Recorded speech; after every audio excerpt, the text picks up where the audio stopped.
అది Congress party official handle కదా, అనవసరంగా మీరు పోల్ పెట్టుకొని మీరు ఇజ్జత్ తీసుకున్నారు. ఈ విషయంలో అయితే ఇక కాంగ్రెస్ పార్టీకే తప్పైపోయింది. ఇక అది దానికే ముప్పు అయిపోయింది, కాంగ్రెస్ పార్టీకే ముప్పు అయిపోయింది. ఈ విషయంలో ఉన్నది ఉన్నట్టు చెప్పుకోవాలి.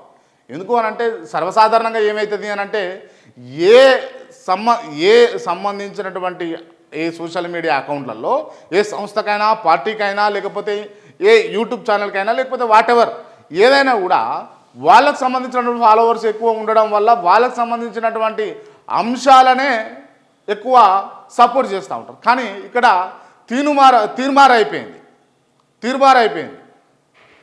ఫామ్ హౌస్ పాలనే బాగుందని మరి ప్రజలు కాంగ్రెస్ పార్టీ పెట్టిన పోలుకు ఓట్లు వేశారు. సో దాన్ని మాట్లాడుతూ మరి కేసీఆర్ కూడా నిన్న సంభాషించడం జరిగింది. ఇట్లా జరిగింది, దాన్ని ఎద్దేవా చేస్తూ ఇరువురి మధ్య అటు కేసీఆర్ ఇటు రేవంత్ రెడ్డి